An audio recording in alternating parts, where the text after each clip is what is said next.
Today on the Gabzzz channel, we have KATOUZI, one of the most talented pop/hyperpop artists I've ever met. We talk her quality over quantity release style, how she got her sound, covering Chappell Roan, plus have a very important conversation about representation. Because every artist that I've seen on these pages is great and they're amazing and they're talented in their own way.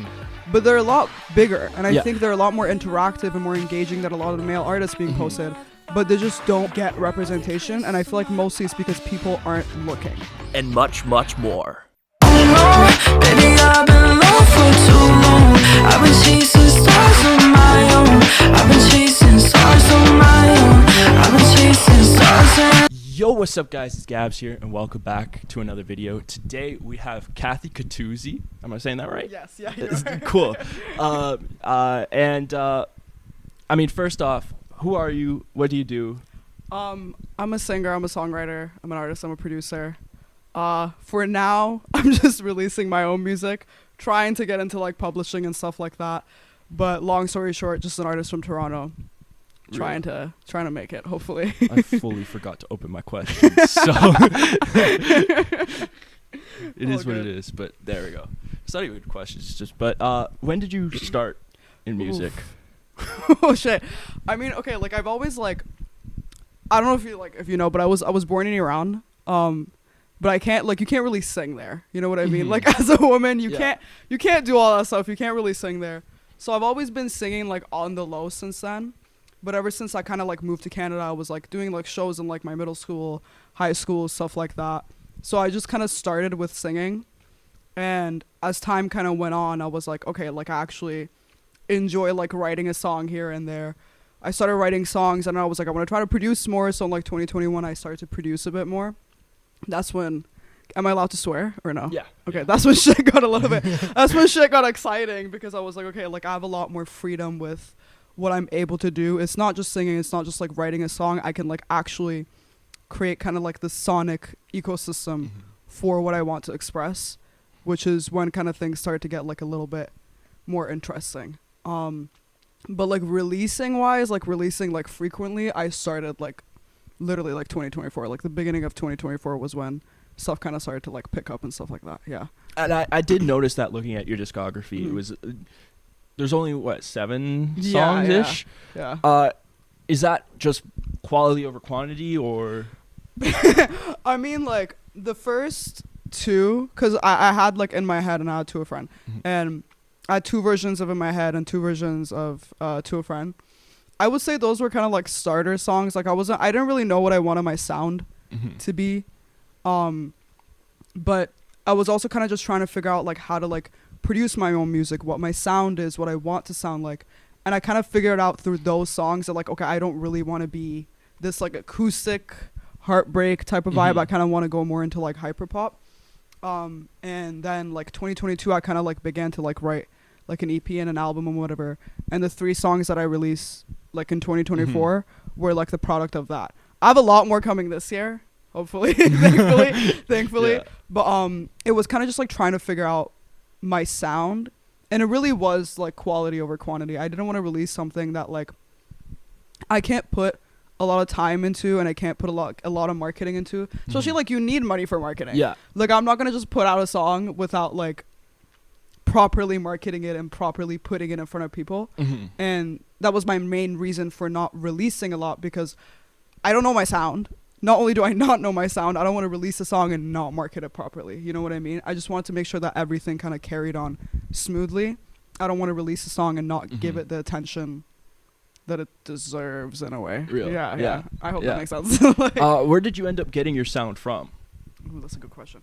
I mean, I love like break-ins and like John Bellion and like Eric DOA, Aries, people like that. Zach Greer. I love those artists, but also I love Gracie Abrams. I love Gracie Abrams. I love Holly Humberstone. I love like artists like that, like singer-songwritery. I think I was just trying to like mix both in a way that kind of worked with me. I also like I mix everything like in my bedroom. You know what I mean? So I feel like a part of like the distorted sound and the distorted vocals and everything also came from that. Like I wasn't even necessarily trying to make it sound too hyper pop and too aggressive. It kind of just came along with like the emotions I was feeling at the time too. You know what I mean? It was like kind of like the mix of my environment, mix of like the music I listened to, which is like Gracie Abrams, break-ins and stuff like that, and like What how I felt was natural? feeling. Pardon? What felt natural? Exactly. Yeah. Exactly. Like, I don't think I was really trying to push for something like, hey, I'm trying to sound like this. I was just Yeah. like, you know what? Like, I'm going to make what I like and what I enjoy. You know what I mean? And that's what you need to do as an artist. Yeah, exactly. Yeah. But what was your first like big moment where you kind of made like so far?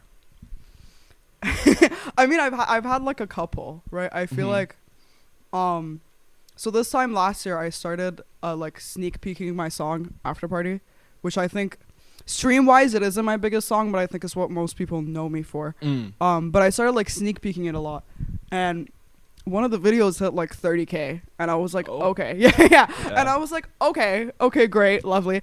And through that I was like getting like all these like management like offers and like contracts and labels and stuff like that, and it was really overwhelming because before that song nobody reached out to me for anything. Like nobody was like, who are you, what do you like, what's your plan? But it's like literally within like from like February to March it was just like contract over contract over contract, management meeting, and I was like, okay, so like something is up. I'm doing something right. And that's like when I kind of like signed on to my management, which is Jar Jar Co. Like they're really great, and like they've signed artists like it's like mostly like Stara, and like I think they just signed Jeremiah. I think so. Don't quote me on that. I think so. They've had like writers for like The Weeknd and stuff like that, which is, to me, I'm like, for like people like that to want to work with me, it means my music is good, not just me as an artist, but for them to like want me not just as an artist, but like as someone, as a songwriter, as a producer. I'm like, okay, I'm doing something right. So that was definitely like one of the big moments. Another one was after I released After Party, like in May, and I was like immediately, I think a week after, I got a call from Warner. That was fucking crazy. Like I was like, okay, we're kind of eating. That was really crazy. Month after that, it was like AWOL, and it was just like label after label after label. And a couple months ago, Sony like reached out to me. So it's all like, it's really big for me, but it's also really shocking because before all this, like no one like really like, I feel like to this day no one really knows me, no one's ever heard of me, but it's also like, yeah, you haven't heard of me, but all of this shit happening is kind of like, okay, maybe I'm doing something right. You know what I mean? Like bubbling under the surface. Exactly. Yeah. Well, I know my first discovery of you was a month ago. I think it was Elevate put up a post. It was like hardest female women artists? in the female artists in the underground. And I saw that Aiden had tagged you, and I just was interested because first off, there's not much female representation in the underground at all. Snaps of that. And so I was like, okay, well, let's find some fire female to interview. And then from there it was like, okay, look at this. It was, oh no, that really caught my attention. Really? Yeah. Okay. But I think that was also because it was like pinned on your profile and whatever. Yeah. So from there, but how do you feel about the representation in the underground? I mean, like I feel like everybody's trying their best. Before I say anything, I'm gonna put that out there. I feel like everybody is truly trying their best. I think, and I've seen a lot of pages like be like female representation and female artist representation and whatever. But personally, I know a lot of artists, female artists that are from Toronto, that are a lot bigger than like some of, like, again, not to like hate, because every artist that I've seen on these pages is great and they're amazing and they're talented in their own way. But they're a lot bigger, and I think they're a lot more interactive and more engaging than a lot of the male artists being posted. But they just don't get representation, and I feel like mostly it's because people aren't looking. You know what I mean? I feel like part of my sound, like because it's hyperpop and because it's more aggressive, you can a little bit tell that it's from Toronto, but I think because a lot of female artists tend to do more like pop and whatever, most of like the audience in Toronto doesn't really recognize them. No. But even if they do R&B and like hip hop and stuff like that, it's like they don't even get half as much representation as like some random guy that released 2 songs like 2 years ago. Do you get what I mean? Which to me, I'm like, it's a little bit, and I think we could do better. Yeah. I think we can always do better, but I'm not like necessarily blaming a page. I'm not blaming anyone because like you said, like Elevate, like I've seen them post a couple times, like who are like your favorite female artists. They're trying to put people on, like they're really trying, you know what I mean? But I think it's just about speaking up about it and like telling people that obviously like this is an issue in the industry, not just when it comes to artists, but when it comes to like writers, producers, everything. There is barely any woman in these spaces, you know what I mean? Which as a woman being in these spaces, it can feel a little bit uncomfortable, it can feel a little bit overwhelming, you can feel not welcome there, but I do appreciate the fact that people are trying, you know what I mean? And I think from like my perspective, the way I see it is it's also hard for to discover people because the women don't feel like they have a place. Like the way you said, like we were talking before the interview and you were saying I'm in like this pop hyper pop space and everyone's in hip hop and R&B. Right? Like there needs to be more of these artists coming together who have the similar sounds. Exactly. Because they're out there. We just don't know where they are. Exactly. No, you ate. You know? No, that was great. It's also like I'm not sure if she's from I think she's from Toronto. There's this artist named Weeby. She's crazy. Like vocals crazy, songs crazy, songwriting crazy. She goes like back and forth between LA. I'm a huge fan of hers. And I haven't seen like that much like representation from like artists like that in Toronto.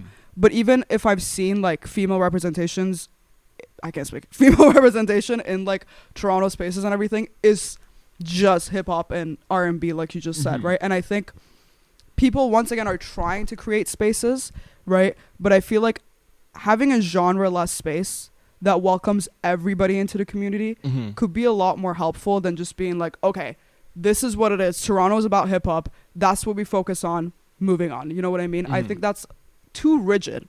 You know what I mean? And Toronto is anything but rigid. We're like extremely diverse. You know what I mean? But I feel like the music scene in Toronto is very rigid, and it's also like most of the people that I've met, thankfully, they've been good. Thankfully. Like, but like the stories that I hear sometimes, I'm like, shit's crazy. Like shit's like I think I was telling you this before too, like the homophobia and like the transphobia, and I don't know if you tell me to shut up if I need to shut up, but like no, like not. Okay, so like the homophobia and the transphobia here is crazy. Like it's crazy. Like every time I go to an event, every time I go to like any meetings, any like studio sessions, I'm like, am I allowed to even like remotely say that I'm a gay artist doing this? Is that something that I'm able to show off in Toronto, or is that something that's like looked down upon, like frowned upon in Toronto? You know what I mean? And I feel like that's also where it gets kind of confusing a little bit. Absolutely. Yeah. Cool. We're good. I just wanted to make sure we got that. That was beautiful. But you spoke a lot about vocal ability, and I saw you covered a very small cover of Chappell Roan. That was it. First off, when did you learn you had that vocal ability? I don't think it was something that I learned. I think it was like, I always liked singing, you know, like even like, again, when I was like in Iran, in a country where that's not like, you know, very open and whatever, I just did it anyways. And I think like when I came here, do you know Victorious, like the show Victorious? I'm like obsessed with Ariana Grande, and like her vocals are obviously I'm nowhere close to that level. Like she's on crack. But like watching her do what she does and watching like artists like her, like Justin Bieber and people like that do what they do, I was like, okay, maybe there's an opportunity for me to be able to do that on like a lower level. Obviously that's too much, you know what I mean? Like Justin Bieber, that's too much. But like to be able to watch those people kind of do what they do in the scene, right? Especially Justin Bieber being from Canada and everything. I was like, okay, maybe like there's like a space for someone like me to be able to do something like that, you know what I mean? Especially like there isn't a lot of representation in media for like somebody coming from like that side of the world and like doing all those things and being in the scene. I was like, okay, like maybe there's like an opportunity for me to be able to do that and be able to be that in a way, you know? That representation. Yeah, exactly. What's your creative process like? Good question. It's a hard question. I feel like writing wise, it depends on who I'm writing for, whether I'm writing for myself or whether I'm writing for other people, Mm. right? Like I've been doing a lot of demos just for like publishing and stuff like that. In that case, I like to like, if I'm doing like more country pop, for like the whole week I'm listening to like Taylor Swift's like old stuff. You know what I mean? Like Teenage Dream, Yeah. Katy Perry, to kind of like get into that mindset and like be able to write a song that's like similar to that vibe. Mhm. If it's for me, I'm very much like, I'm not gonna, obviously I write every day just for practice, but like for me to really like release a song, I have to feel what I'm saying. You know what I mean? I have to like truly genuinely sit at a guitar, write a song and be like, oh, like this is how I'm feeling in this moment. Now I'm gonna go record it and like sing it and whatever. Yeah.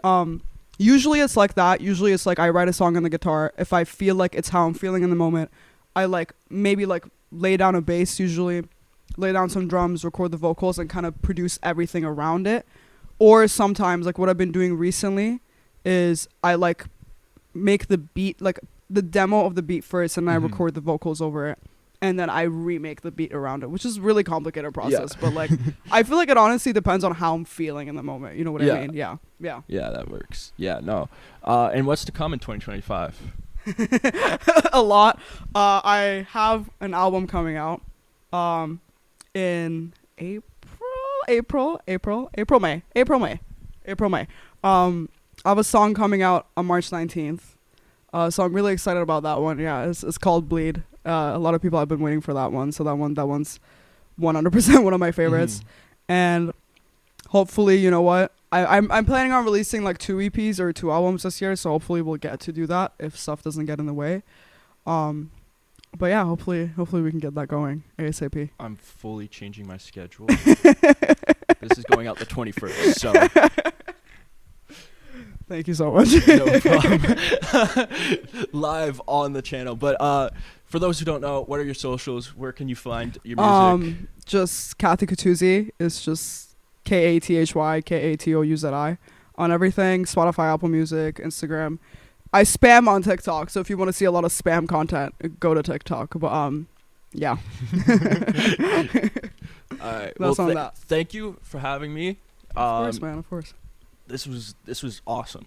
Genuinely. Dude, this was really good. No, Yeah. honestly, thank you. The setup is crazy. Y'all can't see this shit, but it's fucking crazy. Yeah. Like, But yeah.